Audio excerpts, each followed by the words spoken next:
In this video we going to discuss about the alternating current। जब भी किसी circuit के अंदर जो है वोल्टेज अप्लाई की जाती है तो उसके रिस्पांस में आपके पास जो है एक करंट आता है। तो अगर मैं एक डायग्रामेटिकली इसको रिप्रेजेंट करना चाहूँ, let's suppose we have a source, ये कोई ऑल्टरनेटिंग सोर्स है हमारे पास और it is connected to a circuit के आपके पास कोई सर्किट कंपोनेंट्स हैं।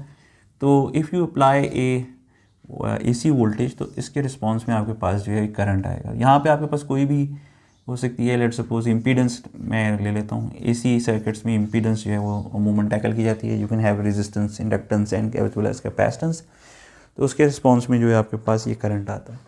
जैसे मैंने शुरू में भी बताया था कि जब आप ऑल्टरनेटिंग वोल्टेजेस की बात करते हैं तो उसमें जो चेंजेस होती हैं या जो चेंज आ सकती है वो मोस्टली उसकी मैग्नीट्यूड या उसके फेज़ में आ सकती है। करंट के हवाले से बात करूं तो अगर आपने साइनोसाइडल वोल्टेज अप्लाई की है या ऑल्टरनेटिंग वोल्टेज अप्लाई की है, you will get the same alternating current या साइनोसाइडल करंट आपको मिलता है। डिफरेंस कहाँ पे लाई करता है? डिफरेंस जो है वो ये लाई करता है कि आपके पास ये जो वैल्यू IM की जो अचीव होती है ये क्या होगी। सेकेंडली आपके पास जो सबसे अहम चीज़ होती है वो फेज़ क्या होगा।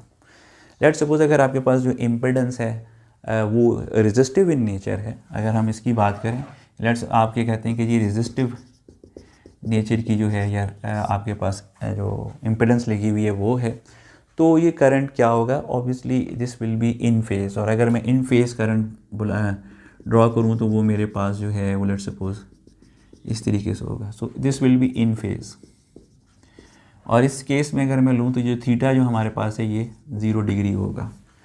सो ऑब्वियसली यहाँ पे जो हमारे पास थीटा की जो वैल्यू होगी वो 0 डिग्री होगी। इसी तरीके से अगर मैं ये बात करूँ कि जो हमारे पास इम्पिडेंस है वो इंडक्टिव नेचर की है, तो यहाँ पे एक टर्म हम यूज़ करते हैं कि जी आपका जो करंट होगा वो लैग कर रहा होगा आपकी वोल्टेज को। करंट विल बी लैगिंग, ठीक है, लैगिंग करंट होगा आपके पास इंडक्टिव का। और थर्डली अगर आपके पास जो इम्पिडेंस है वो कैपेसिटिव नेचर की हो तो हम ये कहते हैं कि करंट जो है वो आपका लीडिंग होगा। अच्छा, अब एक नए पढ़ने वाले के लिए बड़ी इंपॉर्टेंट होती है कि ये लैगिंग और लीडिंग की वैल्यू क्या है। लैगिंग की अगर मैं बात करूं तो लैगिंग का मतलब होता है पीछे रह जाना, ठीक है, किसी से पीछे रह जाना या पीछे चलना। सिमिलरली अगर लीडिंग की बात करूं तो किसी का उसका मतलब ये होता है कि किसी से आगे निकल जाना या आगे चलना। अगर हम वेव फॉर्म, ये जो बेसिकली यहाँ पे मैं रिप्रेजेंटेशंस यूज़ कर रहा हूँ, इसको हम अगर ऑल्टरनेटिंग करंट या वोल्टेज के हासिल है तो इसको हम जो है वेव फॉर्म अप्रोच कहते हैं कि this is basically in the form of wave form drawn है। और इससे पहले मैंने बताया था कि ये जो आपके पास है इसको हम मैक्सिमम वैल्यू कहते हैं या पीक वैल्यू कहते हैं। अगर इन फेज़ है तो जो दोनों क्वांटिटीज़ हैं, यानी ये जो आपके पास ब्लू क्वांटिटी है this is called the current और ये जो आपके पास black quantity this is called the voltage, इनकी जो मैक्सिमम होगी वो एट द सेम टाइम आ रही होगी।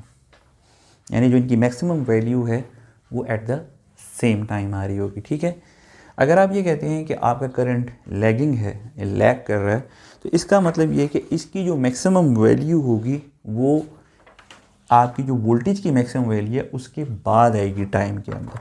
तो अगर मैं इसको ड्रॉ करूं तो वो समझें कि ऐसे, and then it will this and this. तो यहाँ पे अगर आप देखें कि करंट की जो मैक्सिमम वैल्यू है वो इस टाइम पे आ रही है, जबकि आपके पास जो वोल्टेज की मैक्सिमम वैल्यू है इस टाइम पे आ रही है। तो जो वोल्टेज की मैक्सिमम वैल्यू है वो करंट से पहले आ रही है, ठीक है। तो here the current will be lagging the voltage, आपकी वोल्टेज को लैग कर रहा होगा। इसी तरीके से अगर हम कैपेसिटिव या लीडिंग की केस की बात करें तो वहाँ पे जो है आपकी जो करंट की मैक्सिमम वैल्यू है वो पहले आ रही है। सो लेट्स सपोज अगर if I want to draw it तो मैं इसको इस तरीके से ड्रॉ करूँगा।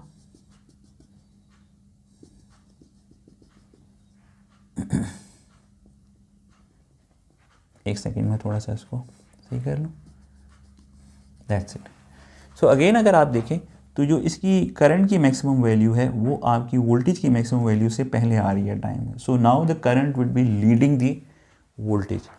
तो जब भी आप कोई सर्किट कनेक्ट करते हैं किसी इम्पिडेंस का, तो जो आपके करंट के अंदर जो चेंजेस आ सकती हैं वो उसके इन टर्म्स ऑफ फेज़ में आती हैं। इसके अलावा जो इम्पोर्टेंट होता है वो आपके पास जो मैग्नीट्यूड है, ये करंट का मैग्नीट्यूड क्या आएगा। तो अगर मैं करंट के मैग्नीट्यूड की बात करूं तो ये डिपेंड कर रहा होता है कि Vm ओवर Z, यानी आपके पास जो Vm की वैल्यू है वो स्केल हुई हुई होती है इम्पिडेंस की वैल्यू से। तो जो आपको Im की वैल्यू मिलती है वो Vm की वैल्यू स्केल्ड होती है इम्पिडेंस की वैल्यू से। ये दो चीज़ें जो हैं करंट को समझने में इम्पॉर्टेंट होती हैं कि there will be change, what will be the magnitude. Magnitude मैंने बताया कि सिंपली स्केल्ड हुआ होता है इम्पिडेंस के लिहाज से, और जो आपकी वैल्यू होती है फेज़ की, वो फेज़ की वैल्यू इंपॉर्टेंट होती है कि वो बताती है कि आपके पास किस किस्म की जो इम्पिडेंस है वो एसोसिएटेड है, ईदर रेजिस्टिव है, इंडक्टिव है या कैपेसिटिव है, और it may be A combination of it. लेकिन ऑब्वियसली अगर कम्बिनेशन है तो उसकी कोई रिजल्टेंट वैल्यू होगी, वो डिक्टेट कर रही होगी कि जो आपके पास करंट है वो किस किस्म का होगा, इन फेज़ होगा, अगर इन फेज़ होगा, लैगिंग होगा या लीडिंग होगा। तो ये बेसिक रिप्रेजेंटेशन है alternating current concept. Hopefully it will helpful to develop a basic understanding के जो signals हैं सर्किट्स के में सबसे इंपॉर्टेंट जो है, जो अक्सर हम बात करते हैं सर्किट में, सारी डिस्कशन होती ही वोल्टेज और करंट की रिस्पेक्टिवली होती है, ठीक है ना। यानी इलेक्ट्रिकल इंजीनियरिंग में अगर आप सर्किट्स की बात कर रहे हैं तो उसमें जो इंपॉर्टेंट क्वांटिटीज़ हैं वो वोल्टेजेस हैं और करंट्स हैं। तो ये हमने थोड़ा सा आज डिस्कशन की करंट्स के हवाले से। We will continue our discussion and see what other things that need to be understood before we go in detail and see के alternating circuits जो हैं वो किस तरीके से behave करते हैं। Thank you.